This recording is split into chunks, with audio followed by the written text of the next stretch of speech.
Imagine trying to raise a baby with no crib, no formula, no pediatrician, no locked door, no clean water, and no way to Google whether a rash is normal.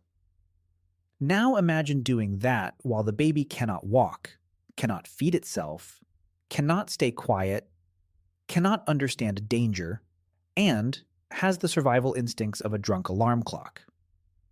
That is the strange thing about human childhood. It looks soft, it looks cute.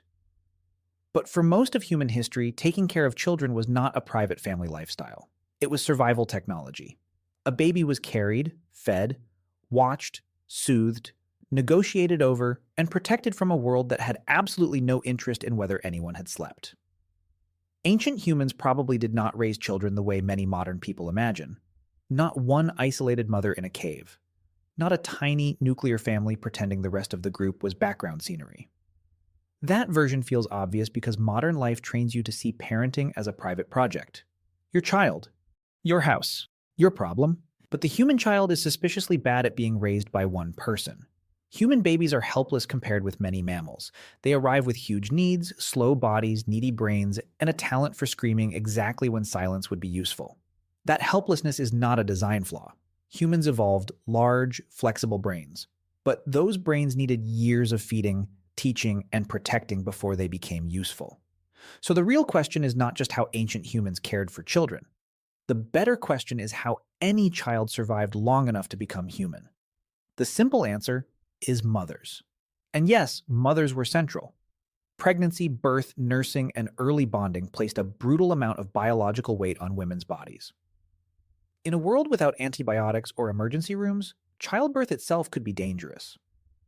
Nursing burned calories. Carrying a child through rough terrain was exhausting. A mother was keeping a tiny, unstable mammal alive with her own body. But that explanation has a problem. It is too small. In 2009, anthropologist Sarah Blaffer-Hrdy at the University of California, Davis argued in Mothers and Others that humans evolved as cooperative breeders, meaning children survived because care came from more than the biological mother. Grandmothers, siblings, fathers, aunts, older children, and unrelated group members could all become part of the child's survival system. That changes the picture, because now childcare is not just affection, it is social architecture. A baby had to read faces before it could speak. A toddler had to learn who was safe, who shared food, who got annoyed, who could be begged, and who might pick them up before they wandered into teeth, fire, water, or a very bad decision involving insects. Bring that back to you. Your need to be liked may have roots in a childhood system where being tolerated by several adults was not emotionally nice. It was life insurance. Now we should be careful. The evidence is messy. Ancient childcare does not fossilize neatly. A lullaby leaves no skeleton. A grandmother holding a baby leaves no perfect artifact. A teenager distracting a toddler while adults butcher an animal does not turn into a clean archaeological label. Maybe modern people look at hunter-gatherers, see sharing and closeness, and imagine the deep past was warmer than it really was.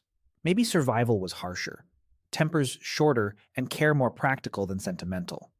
Bones can show injury, teeth can show diet, tools can show skill, but they do not easily show who comforted a child after a nightmare. That skeptical case matters. Ancient humans were not magical forest therapists. They could be stressed, hungry, frightened, jealous, exhausted, and cruel. A crying baby in a dangerous place was a noise that could attract attention. Children were precious, but they were also expensive. They needed calories before they could contribute. They slowed movement, they got sick, they touched everything. In other words, they were children, so the past was not necessarily gentle. But the evidence still points towards something deeper than cold practicality. In 1991, anthropologist Barry Hewlett, then at Washington State University, reported observations of Aka forager fathers in Central Africa and found unusually intimate infant care, with fathers staying physically close to babies and holding them more often than many industrial societies expected. The point is not that every ancient father behaved like an Aka father. The point is that foraging life can allow father care to be immediate, physical, and ordinary, not just symbolic.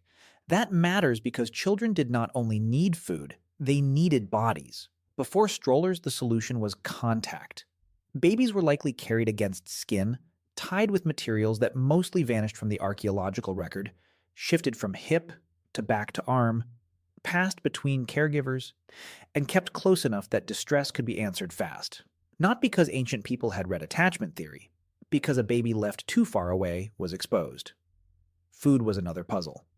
Nursing was probably the first anchor, but not the whole answer. Weaning would have been slow, flexible, and dangerous. Children had to be moved from milk to mashed, chewed, pounded, softened, shared food. Someone had to make tough plants edible, crack bones, soften tubers, cool food, sort safe from poisonous, and stop a toddler from turning every mystery object into lunch. This is where the story stops being cute. A child's mind was being built inside a hazard map. Do not touch that. Stay near the fire, but not too near. Do not walk there. That animal is not funny. That berry is not food. That sound means hide. Modern children learn colors, numbers, and cartoon songs. Ancient children learned ecology with consequences. Play mattered too, but play was not separate from survival. Small children likely copied digging, carrying, throwing, tracking, gathering, tool use, baby care, and social negotiation long before anyone called it education. A child pretending to hunt was rehearsing a future body. Now zoom out. In 2011, anthropologist Kim Hill at Arizona State University and colleagues published a science study showing that hunter-gatherer bands were often made of many unrelated people, not just close kin. That finding complicates the cozy family myth. Ancient care may have depended not only on blood, but on friendship, exchange, marriage ties, reputation, and the daily politics of being useful to people who did not have to help you. Because childhood was not protected by love alone. It was protected by relationships. A mother's allies mattered, a father's reliability mattered, grandparents mattered, camp tolerance mattered, food sharing mattered, a child's own charm, health, timing, and noise probably mattered too, which is a horrifying sentence if you think about it for too long. Humans did not become human by making children independent quickly. They went the opposite way. They made childhood longer, brains slower, learning deeper, dependency more extreme, and then built social worlds capable of carrying that burden. The helpless child forced adults to become better cooperators. Or maybe the cooperators made the helpless child possible. There is still plenty we do not know. We do not know how every group balanced tenderness and discipline. We do not know how often children were indulged, punished, rescued, or mourned. We do not know how many ancient lullabies disappeared into air, except that babies still calm at rhythm, warmth, and voice. But the old stereotype is wrong. Ancient childcare was not primitive. It was complex, physical, social, exhausting, and intelligent. It was nursing and carrying, but also sharing and teaching. It was affection under pressure. It was survival wrapped in touch. So next time you see a baby gripping a finger like the entire universe depends on it, the strange part is not that the grip is so small. The strange part is that, for most of human history, it was probably gripping a whole community. That was the crib. That was the lock. That was the safety system. That was childhood.